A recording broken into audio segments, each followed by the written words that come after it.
Mesdames, Messieurs, bonsoir. Bienvenue à toutes et à tous dans cette session d'information sur la télévision Labari. Nous sommes dimanche 14 janvier 2024. Retenez tout d'abord que vous pourrez suivre à la fin de ce journal en partie magazine, en lieu et place de l'invité de chaque dimanche, l'intervention du principal intervenant à la conférence débat organisée hier par le Cercle indépendant de réflexion et d'action citoyenne, le CIRIAC, une conférence débat qui avait pour thème défis et enjeux de la souveraineté du Niger. Rendez-vous donc à la fin de ce journal. Justement, dans le cadre de la reconquête de la souveraineté, la vraie du Niger, entamée depuis le 26 juillet dernier, comme vous le savez, de plus en plus des Nigériens de la diaspora décident de rentrer au pays pour participer à cette lutte de façon physique, notamment. C'est le cas d'un jeune Nigérien qui vit en Chine depuis plus d'une décennie. Suivez son action sur le terrain depuis son retour avec notre reporter Ibrahim Hierro. Depuis que les événements du 26 juillet 2023 ont revigoré la fibre patriotique à l'interne, les Nigériens de la diaspora défilent au pays pour soutenir la mobilisation citoyenne. Parmi eux, Izzidine Afizou Mohamed, PDG de Izam International Business, qui vit en Chine depuis plus d'une décennie. Comme notre pays est sous embargo, nous, en tant que diaspora de la communauté africaine, on se bat de tous nos moyens pour voir dans quel cadre on peut aider nos autorités à sortir de cette crise-là qui nous a été imposée injustement. Je suis venu avec des partenaires chinois. De toutes les façons, bien que je vis là-bas, le Niger reste et demeure mon pays.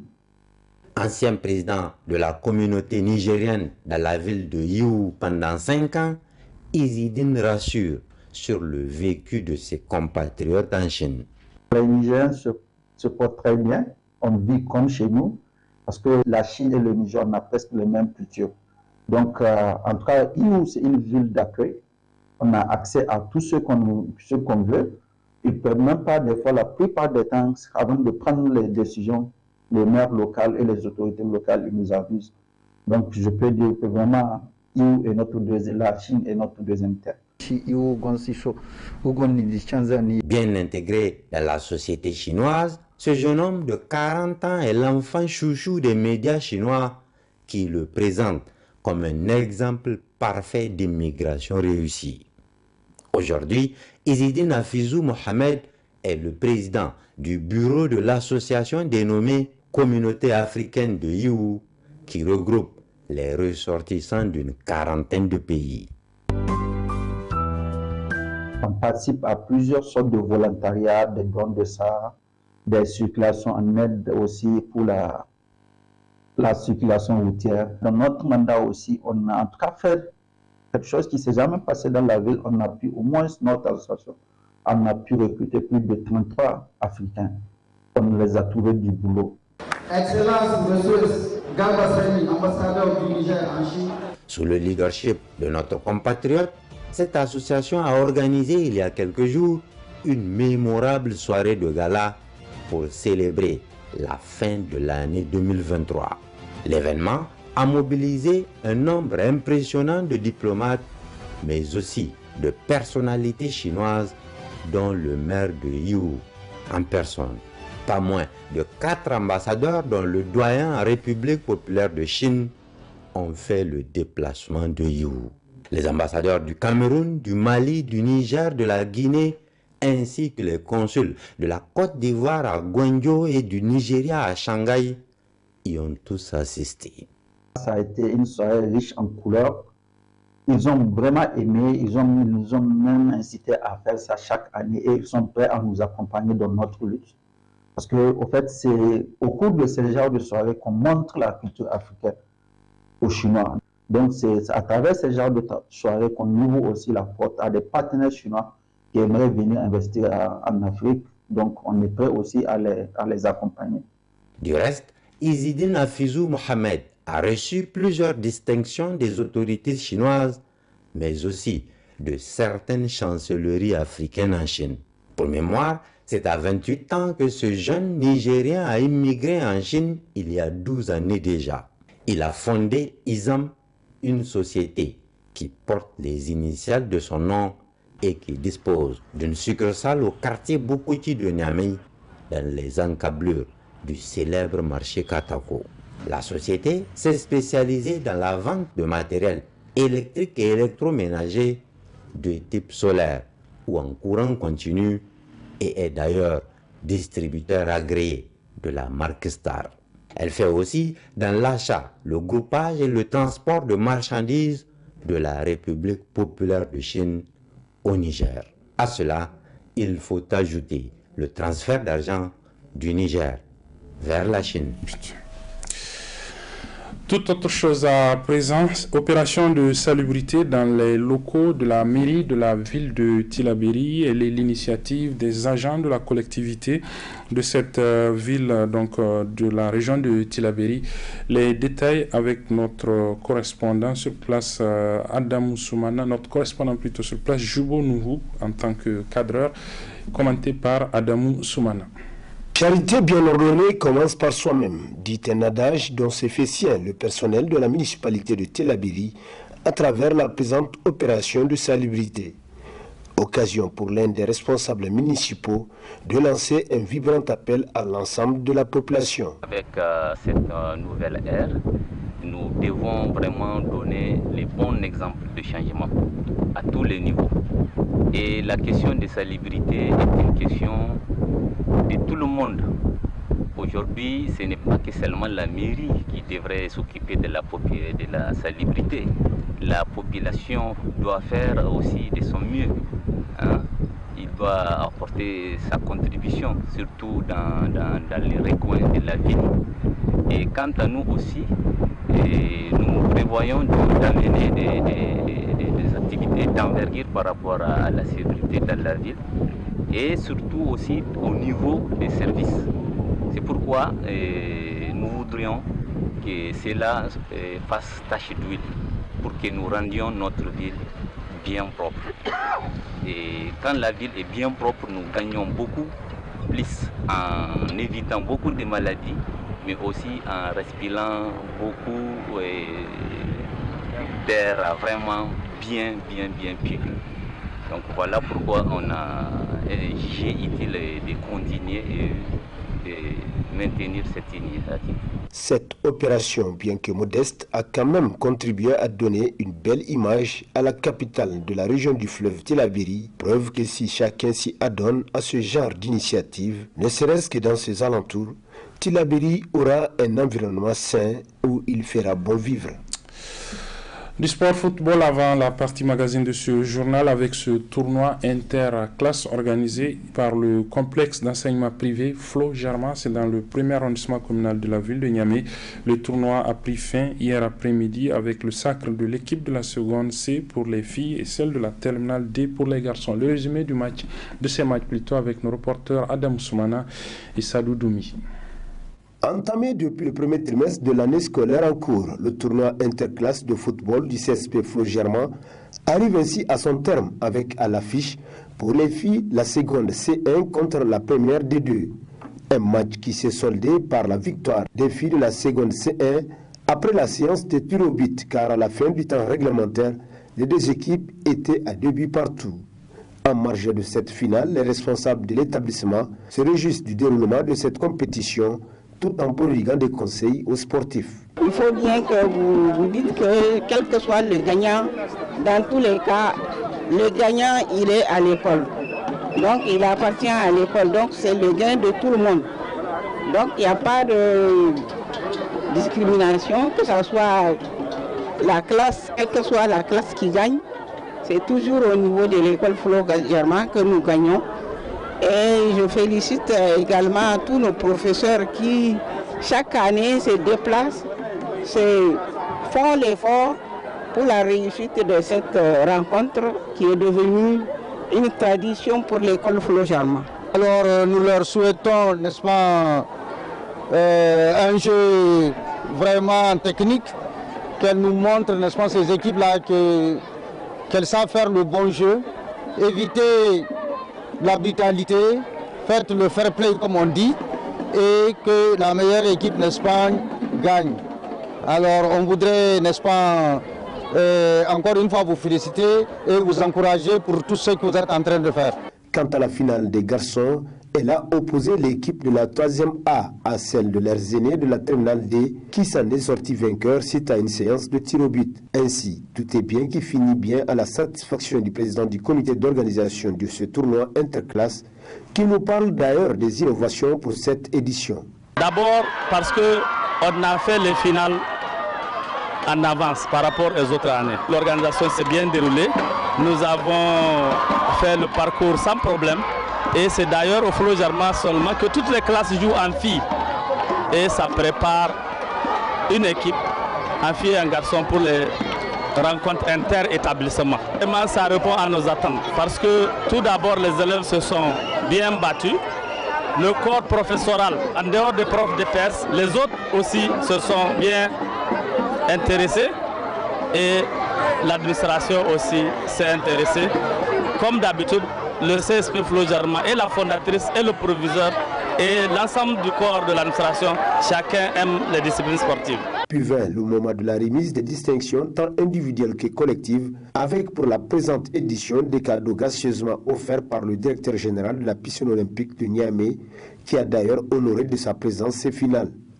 Notons également que pour joindre l'utile à l'agréable, les scolaires du CSP Flot Germain ont gratifié le public de danse chorégraphique et une façon de boucler l'édition 2023-2024 du tournoi interclasse en beauté.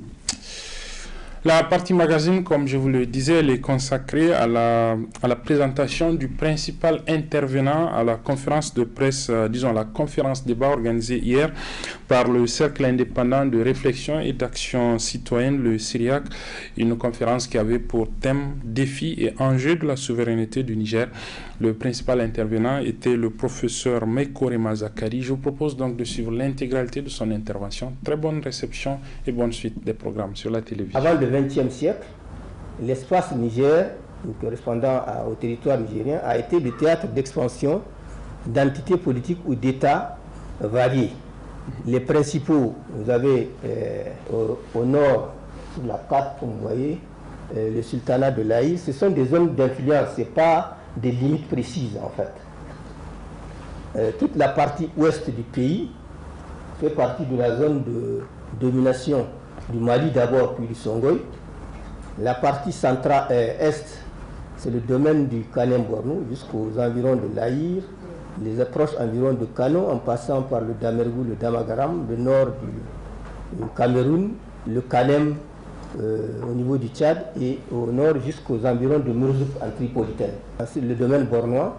Et entre ces deux grands ensembles, vous avez les États Haoussa. Les principaux, c'est l'État de Kano, de Zaria, de Daoura, de Gobir, de Katsina et du Kabi. Et ces États vont être englobés au début du 19e siècle suite au djihad de Cheikh Ousmane Danfodio dans l'empire de Sokoto. Voilà un peu très sommairement, sans rentrer dans les détails, puisque ce n'est pas l'objet de notre conférence, la situation politique de cet espace. Il s'agissait, ces États que je viens de vous présenter, d'États souverains, dimensions variées, avec des structures politico-administratives plus ou moins stables, des États comportant ces ensembles des royaumes vassaux en leur sein, tributaires, entretenant des liens commerciaux dans le cadre d'un commerce interrégional et surtout régional en rapport surtout avec le Maghreb via le commerce transsaharien. Il y avait donc troc, usage de monnaie. C'était aussi des États islamisés à des degrés différents. Donc cet espace était un espace abrité par des sociétés bien organisées, politiquement bien structurées, jouissant d'une relative économie et prospérité économique, avec des richesses culturelles et une pleine souveraineté. Voilà la situation avant le XXe siècle. Au XXe siècle,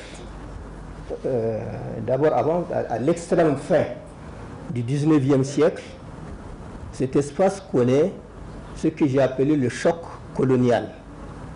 Le choc colonial, c'est-à-dire ses rencontres avec l'Europe. Cela se situe à l'extrême fin du XIXe siècle, mais avant déjà, les Européens qui avaient pris contact avec l'Afrique dès le XVe siècle avaient commencé à s'intéresser à l'intérieur du continent surtout à partir du 19e siècle. Il y a eu des missions d'exploration, mais dans le dernier quart du 20e siècle, il va y avoir des troupes de conquête. Alors pourquoi? Vous savez que le 19e siècle en Europe, c'est le siècle de la révolution industrielle. Le machinisme et les petites industries sont développées, et l'industrie, qui dit industrie, donc il y a croissance économique, démographique, il y a besoin de matières premières. Et ces matières premières, comme le sous-sol européen est pauvre, il faut bien aller les chercher ailleurs. C'est ainsi donc qu'on a jeté le dévolu sur le continent africain.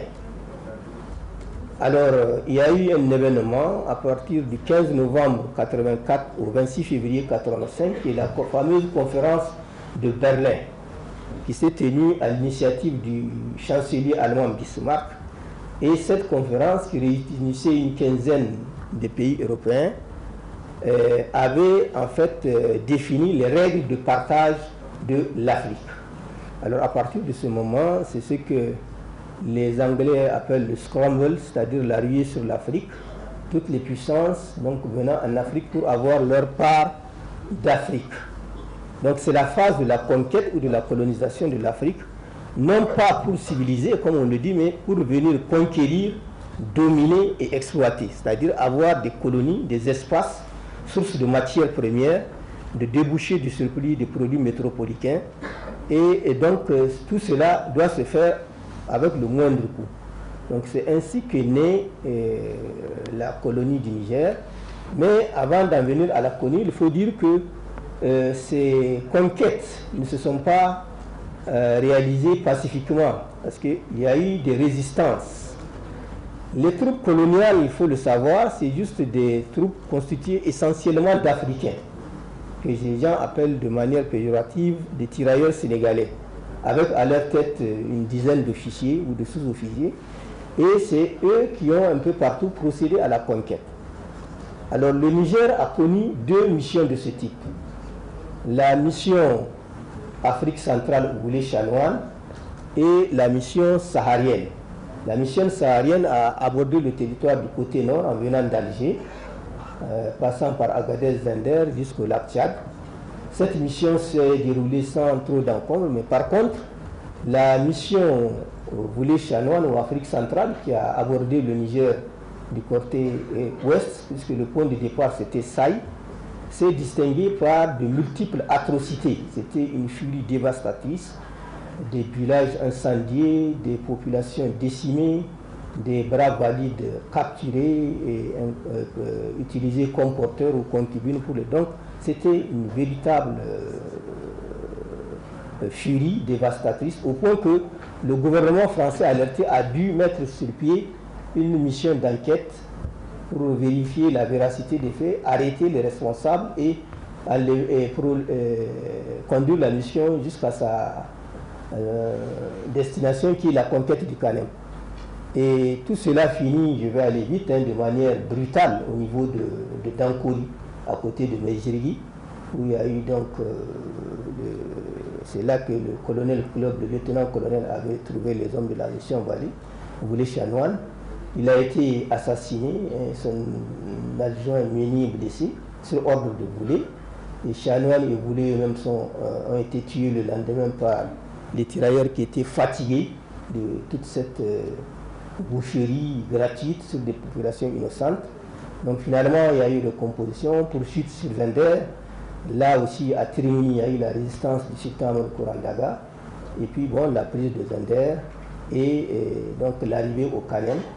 Et les forces de cette mission, de la mission saharienne et gentille, vont livrer leur dernier combat à Rabi.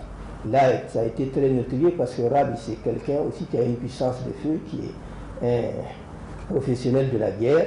Donc il y a eu beaucoup de meurtres d'un côté comme de l'autre, dont d'ailleurs le chef suprême des forces coloniales françaises, le commandant Lamy, qui a perdu la vie au cours de cette bataille. Donc c'est vraiment un rappel, je ne vais pas rentrer dans tous les détails, mais ce qu'il faut retenir, c'est que donc, cette conquête ne s'est pas déroulée de manière pacifique. Les gens se sont levés avec leurs moyens, c'était des armes blanches qu'ils avaient, pour lutter et sauvegarder leur souveraineté. La lutte pour la souveraineté a commencé déjà à cette époque. Mais l'inexistence de larges fronts et l'équilibre, disons, des forces qui n'étaient pas en leur faveur a fait que toutes ces résistances ont échoué et cela a conduit donc à la consécration de l'entreprise coloniale.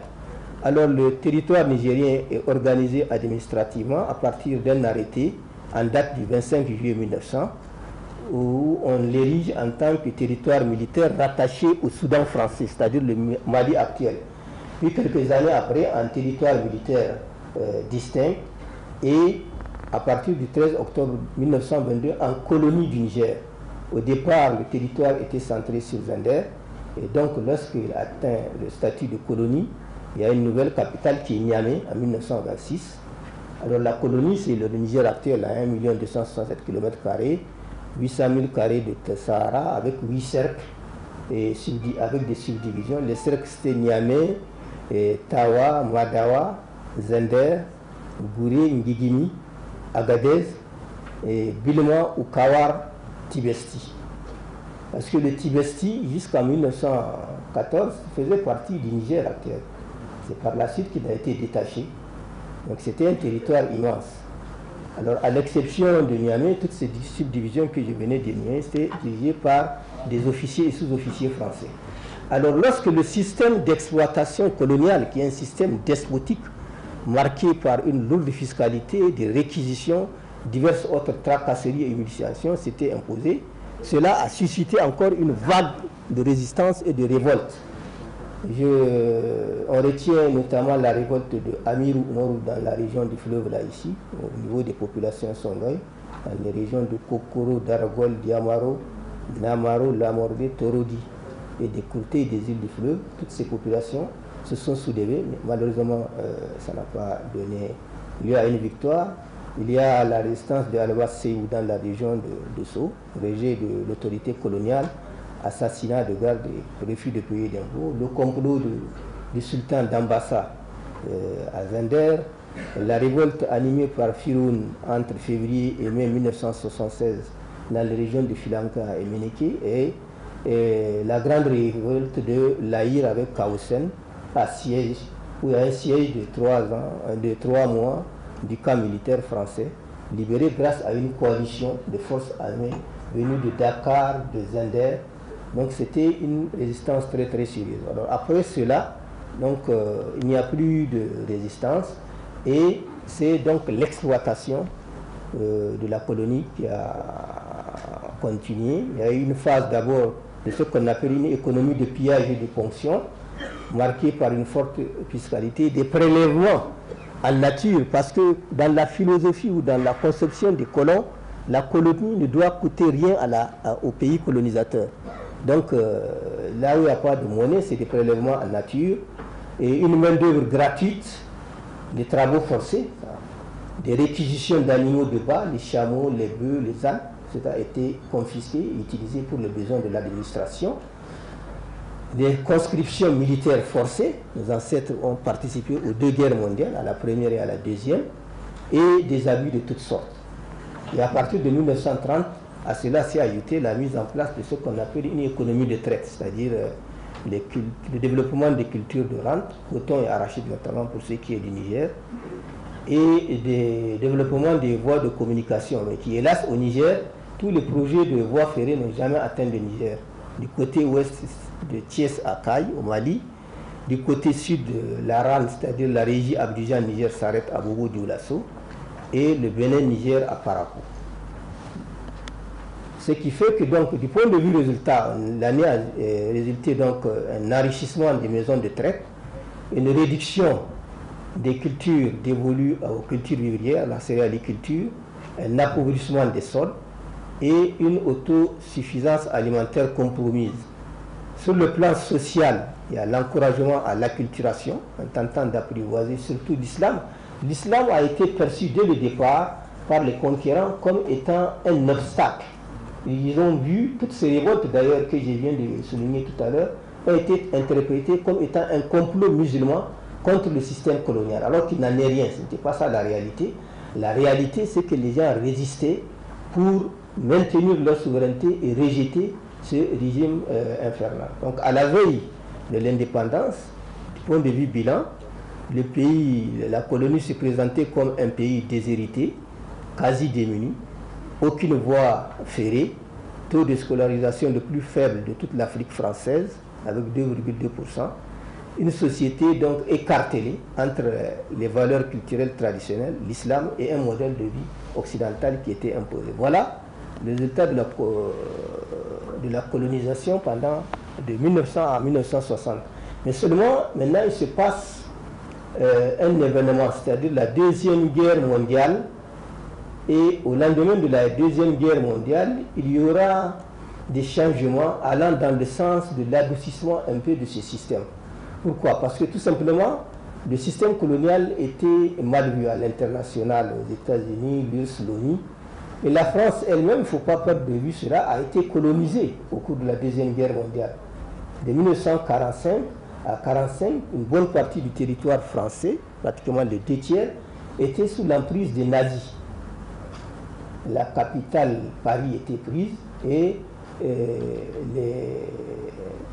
les forces qu'on appelle les collaborateurs avaient pour capitale Vichy, avec Pétain, et à la France libre.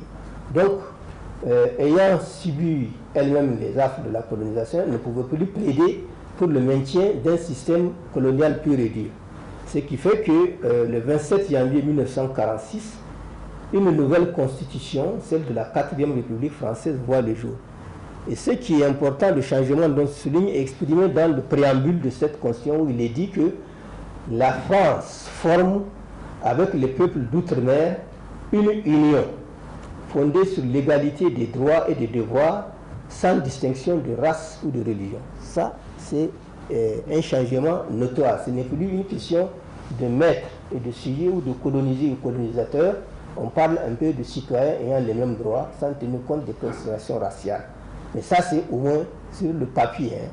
Cela traduit aussi un certain nombre de réformes. Ainsi, l'empire colonial cède la place à l'Union française et on ne parle plus de colonies mais de territoires d'outre-mer. Et ces territoires d'outre-mer se présentent comme des circonscriptions administratives avec une représentation politique locale et au niveau de la République. Et au terme de la fameuse loi cadre du 26 juin 1956, ces territoires peuvent disposer d'une assemblée locale élue avec pouvoir délibérant, d'un conseil de gouvernement qui tient lieu d'exécutif avec un pouvoir de décision sur toutes les questions qui concernent l'administration locale.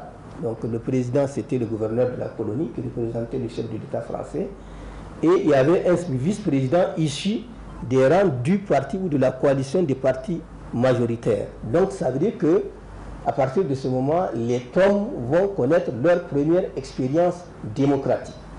C'est ainsi que sont nés les premiers partis politiques nigériens. Le premier, je crois que c'est le PPNRDA, le 12 mai 1946, si je ne me trompe.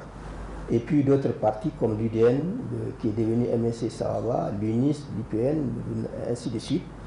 On n'est pas là en train de rentrer dans ces détails puisque ce n'est pas ça la question. Et à partir de ce moment, donc, il y a un courant allant dans le sens de l'émancipation qui se développe au niveau de toutes ces colonies. En dehors donc de cette situation, il faut dire que même la situation d'ensemble au sein de l'Empire français était assez difficile. Je vous ai dit que les Français sont sortis affaiblis de la Deuxième Guerre mondiale et il y avait une volonté de liberté, de quête de liberté au niveau un peu partout. Et les faits les plus marquants, c'est qu'en 1954, il échoue une défaite à Dien Bien Phu face aux Vietnamiens, désirés d'avoir leur autonomie. En 1954, à côté de nous ici en Algérie, il y a une lutte de libération nationale qui est déclenchée par le Front national de libération de l'Algérie. En 1956, l'indépendance est octroyée au Maroc et à la Tunisie. Et au niveau des colonies françaises d'Afrique noire même, avec la naissance des partis politiques et des syndicats, il y a plus de réclamations de liberté et une lutte allant vers l'émancipation. À cela s'ajoute une situation politique très compliquée au sein même de la métropole, parce que le régime de la 4e République, c'est un régime parlementaire, où le Parlement est plus fort que l'exécutif. Et cela amène une instabilité gouvernementale. On dit par exemple de 1947 à 1958, le pays a connu 24 gouvernements. Et en 1958, il y a eu une menace de coup d'État de la part des généraux d'Alger. Ce qui a d'ailleurs suscité le retour sur scène du général de Gaulle, qui a été chargé donc de rédiger une nouvelle constitution. C'est la constitution de la 5e République française, adoptée le 4 octobre 1958, qui se caractérise par un exécutif fort, une stabilité gouvernementale, une justice constitutionnelle, c'est-à-dire une cour constitutionnelle chargée de vérifier la constitutionnalité, et surtout, et c'est ça le point qui nous intéresse, une réflexion sur la résolution de la question coloniale. Parce que la 4e République était une république anti-décolonisation, n'était pas pour la découverte. Or, avec la situation que je viens de décrire, c'est difficile aussi qu'ils maintiennent ce système colonial tel quel sans qu'il y ait des problèmes. Donc,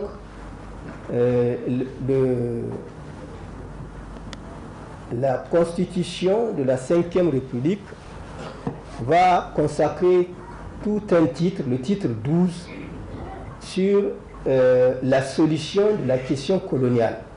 Le titre 12 de la Constitution consacre la création d'une communauté franco-africaine qui, comme on va le voir, une véritable gymnastique, je dis intellectuelle, une alchimie, visant à libérer, entre guillemets, les territoires d'outre-mer tout en les maintenant dans une situation de dépendance et de servitude vis-à-vis de l'État français.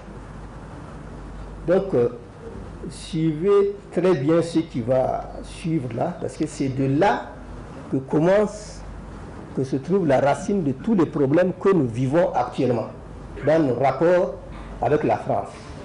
Alors la communauté d'État, la communauté franco-africaine se définit comme la communauté d'États autonomes associés à la République française.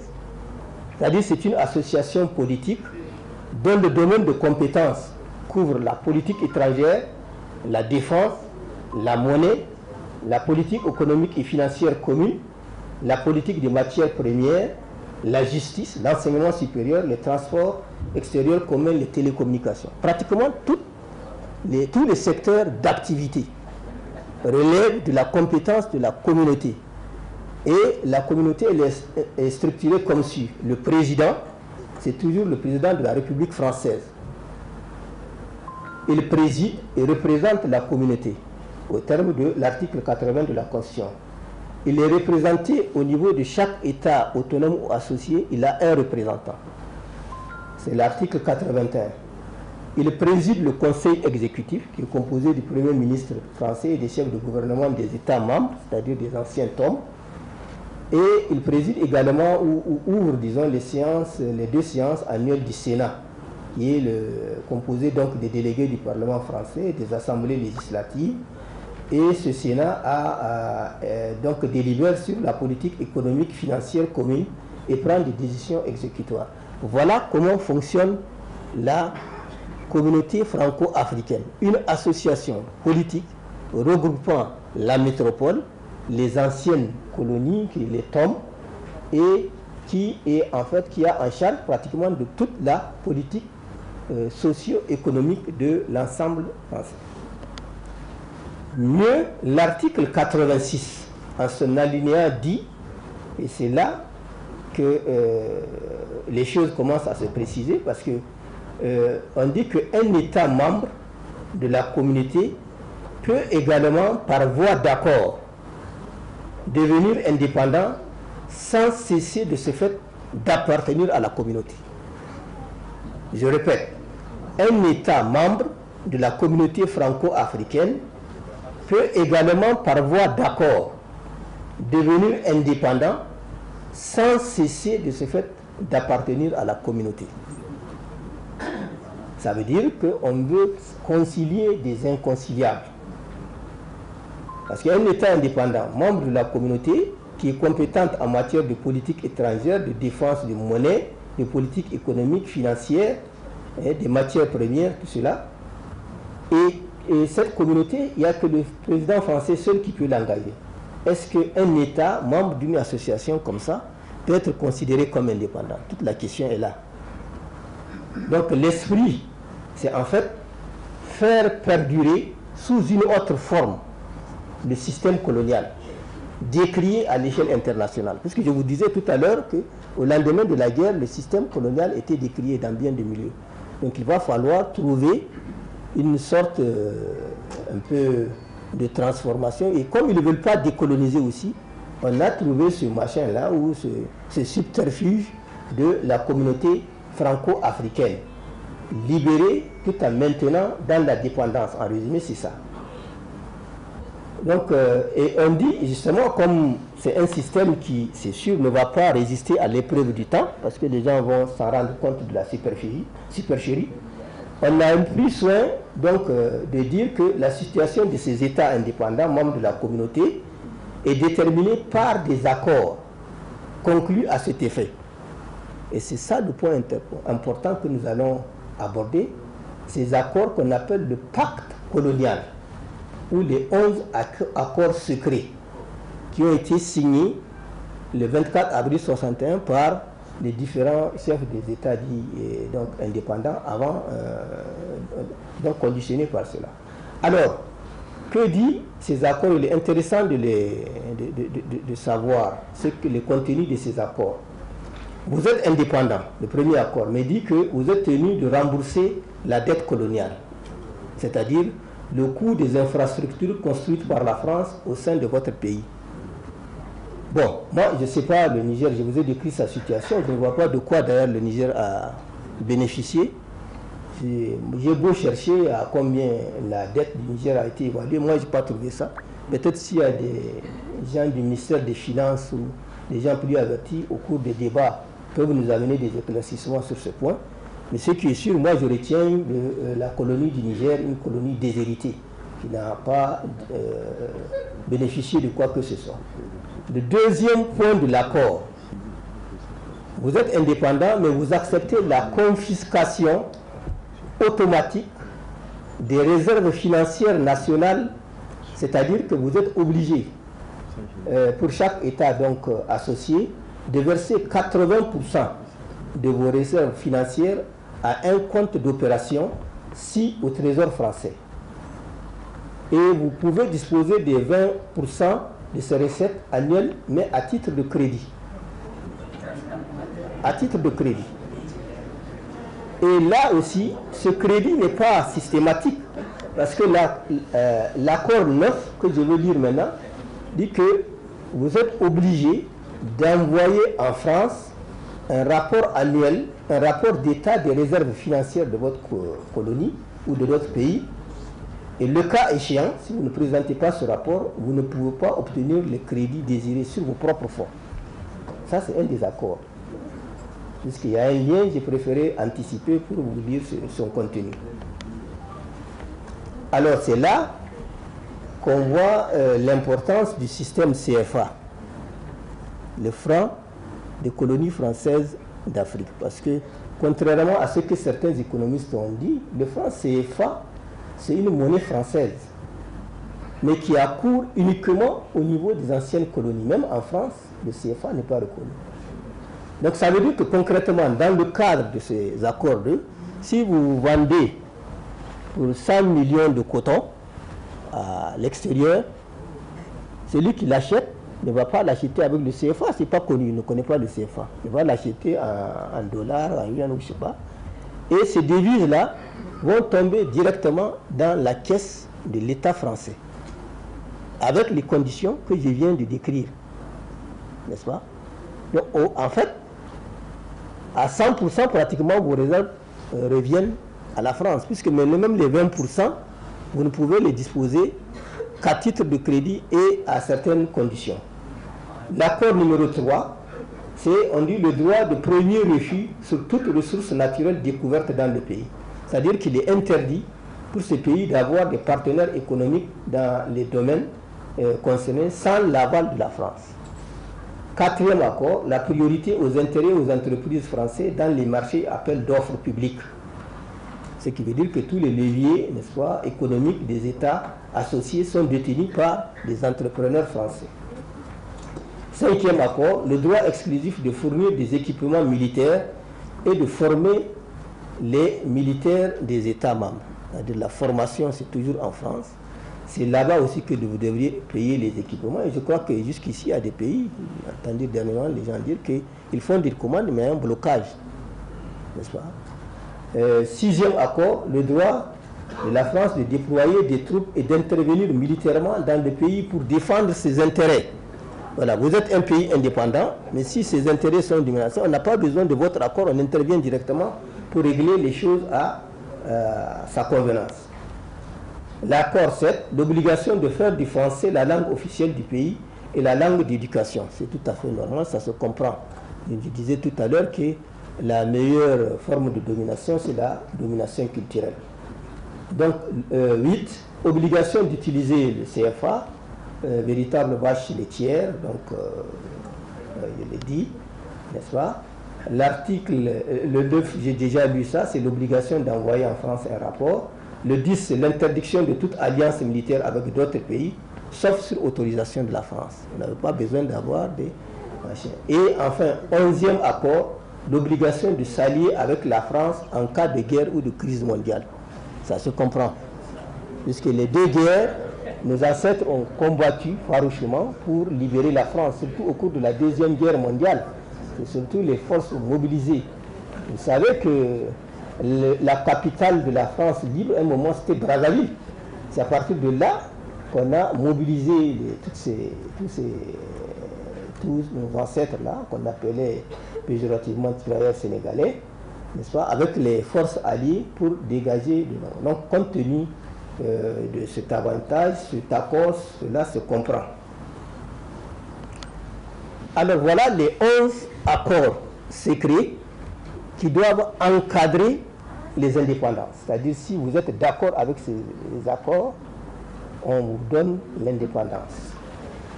Donc il s'agit évidemment, comme on va le voir, d'indépendances formelles qui sont encadrées par ces accords.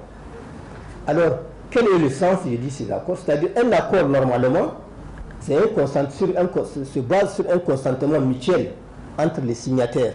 C'est-à-dire, chacun tient compte de ses intérêts et on s'accorde sur un point donné. Or, dans le cas présent, comme vous l'avez vu, c'est vraiment un chapelet d'imposition, d'obligation ou même de chantage. Quand vous dites qu'il faut déposer un rapport pour que vous puissiez avoir, qu'on vous prête vos propres crédits, c'est quoi? C'est du chantage, ça. Donc, ces accords appelés pacte colonial, ou 11 accords, ont pour finalité de perpétuer le système colonial, d'asseoir un cadre permanent de non-développement, puisque vous avez vu tous les secteurs d'activité, c'est verrouillé. Et la perpétuation du sous-développement des pays signataires. C'est ça le sens des 11 accords coloniaux.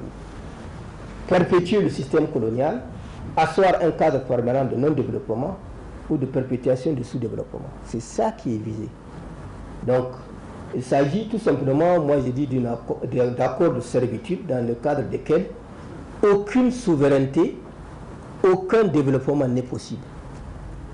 Aucune souveraineté, aucun développement n'est possible tant que ces accords sont en vigueur.